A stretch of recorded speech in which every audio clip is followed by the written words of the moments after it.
The SEA says they hacked army.mil, Apple's all about privacy, and more letters to the White House.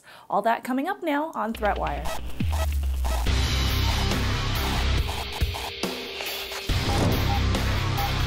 I'm Shannon Morse, and this is ThreatWire for June 10, 2015, your summary of the threats to our security, privacy, and internet freedom. First off, thanks for supporting our relaunch. Let's get started with the first story. The Syrian Electronic Army. They claim that they have hacked the U.S. Army's website, army.mil, on Monday, June 8th.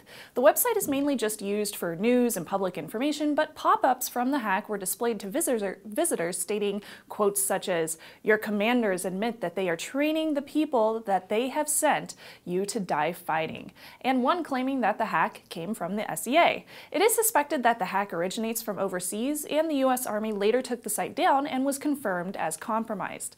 This is the second known hack in 6 months that has occurred to a U.S. military website, the first being in January when their social network pages were breached.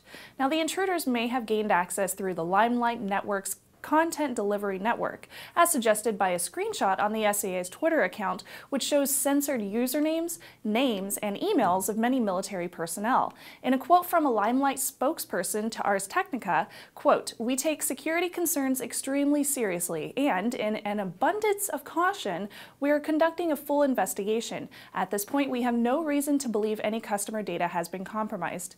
So does anybody else see the contradiction here if that screenshot is actually real? Yeah.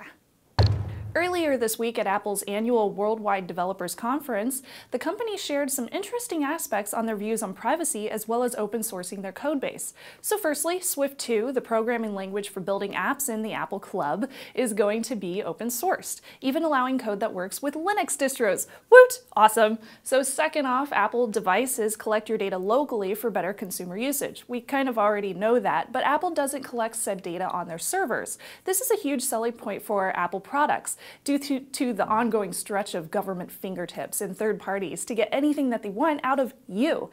Also, just an FYI, I'm an Android user. And lastly, in a story that's eerily similar to one that I recently discussed, tech companies are again sending the White House letters about privacy.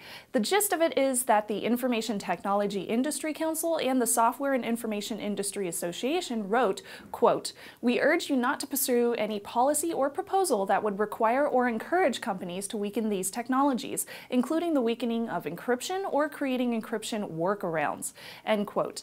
Now, while the USA Freedom Act was passed into law by President Obama on June 2nd, the U.S. government hasn't created any kind of agenda about data encryption specifically. Currently, end-to-end encryption of several different kinds of types is available on both iOS and Android, as well as many other platforms. Our featured comment today comes from Jeffrey, who wrote, "Patrick, in your report on HackerOne bounties for security flaws, you said that you were curious about whether this could turn the corner on security researchers offering zero-day exploits to the highest bidder, rather than selling them to organized crime or the NSA. Is there really a difference between the two? Peace." Well, the NSA doesn't have to give somebody money to get a hold of that kind of information. So I think that's the only real difference that I see there. The NSA. Thanks for the comment, Jeffrey. If you have a thought on today's stories, you can leave them below in the comments. And before I head out, again, thank you so much for supporting ThreatWire. Seriously, patreon.com/ThreatWire is where you can find our milestone goals and our perks for contributors. You can spare 8 cents per episode, $8 per month. Every bit really, really does help. And of course, we couldn't do it without some fur babies like this one. New pictures of ISO. That's cuteness overload right there. We're continuing to do ThreatWire 3 times a week because this news is so important. And because of you, this show is independent and ad-free. Of course, if Patreon isn't in the cards right now for you, share the show with 2 friends this week. That's what I ask, for 2 friends to learn about ThreatWire, because everyone should know what's going on with security and privacy. You can find all of ThreatWire things at threatwire.net. And with that, I'm Shannon Morse. I'll see you on the internet.